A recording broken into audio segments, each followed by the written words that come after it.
Sunshine நேயர்களுக்கும் வாடிக்கையாளர்களுக்கும் மற்றும் நண்பர்களுக்கு வணக்கம்.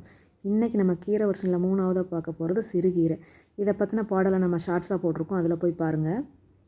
பொதுவாகவே நிறைய பேத்துக்கு கீரை ரொம்ப பிடிக்கும்.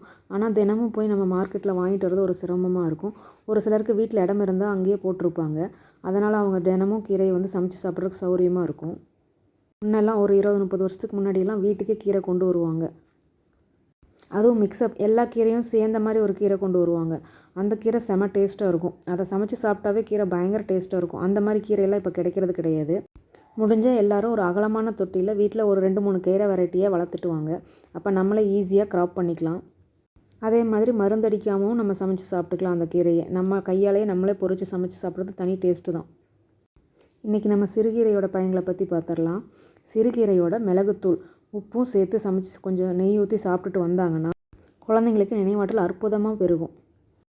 அதே போல் பித்தம் அதிகமாக இருக்குதுன்னு நினைக்கிறவங்க சிறுபருப்பு, அதாவது பாசிப்பருப்போட சிறுகீரையை சமைச்சு சாப்பிட்டு வந்தாங்கன்னா பித்த தொந்தரவுகள் அவங்களுக்கு குணமாயிரும்.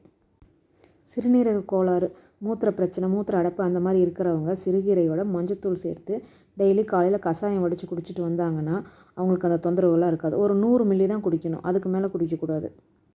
100க்கு 90 பேருக்கு ஏதாவது ஸ்கின் அலர்ஜி இருக்குது. அந்த மாதிரி ஸ்கின் அலர்ஜி இருக்கிறவங்களுக்கு சிறுகீரையோட பச்சை மஞ்சள் இல்லைன்னா காஞ்ச மஞ்சள் இருந்தாலும் பரவாயில்ல. ஆனால் பச்சை மஞ்சள் ரொம்ப ரேராக தான் கிடைக்கும். கிடைக்கிறவங்க அதை ஒட்டுக்கா வச்சு அரைச்சி தினமும் மேலுக்கு தேய்ச்சி குளிச்சுட்டு வந்தாங்கன்னா, சோப்பு போடாமல் சிறுகீரையும் மஞ்சளும் சேர்த்து அரைச்சி தேய்ச்சி குளிச்சுட்டு வந்தாங்கன்னா அந்த தோல் பிரச்சனைகள்லாம் சரியாயிடும்.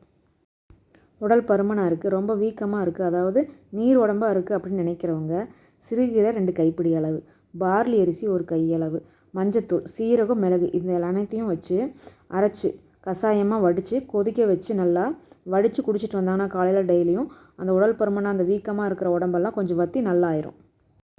கண்ணில் அதே மாதிரி மோது கட்டிகிட்டே இருக்குது, ஒரு மாதிரி படலம் நீர் படலம் கட்டிகிட்டே இருக்குதுன்னு நினைக்கிறவங்க, அந்த மாதிரி தொந்தரவு இருக்கிறவங்க சிறுகீரையோட மிளகு, வெங்காயம், பூண்டு எல்லாத்தையும், மஞ்சள் இந்த எல்லாத்தையும் நம்ம சூப்பாக வச்சு குடிச்சிட்டு வந்தாங்கன்னா ஒரு வாரம் தொடர்ந்து 7 நாள் குடித்தாங்கன்னா அந்த கண் படலம் மறையிறது தானாக பார்க்கலாம்.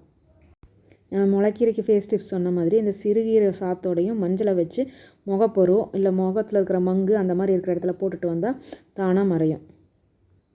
நம்ம கீரைகளில் ஹெல்த் டிப்ஸ் மட்டும் இல்லாமல் பியூட்டி டிப்ஸும் இருக்குது. இந்த மாதிரி நம்ம கீரைகளை தினமும் அன்றாட வாழ்க்கையில் சேர்த்துக்கிட்டே வந்தோம்னா நம்ம வாழ்க்கையும் சந்தோஷமாக இருக்கும், நம்ம உடம்பும் ஆரோக்கியமாக இருக்கும். இது போல் இன்னும் பயனுள்ள பல தகவல்களுக்கு நம்ம சேனலை தொடர்ந்து வாட்ச் பண்ணுங்கள். லைக் பண்ணி, ஷேர் பண்ணி, சப்ஸ்கிரைப் பண்ணுங்கள். நன்றி, வணக்கம்.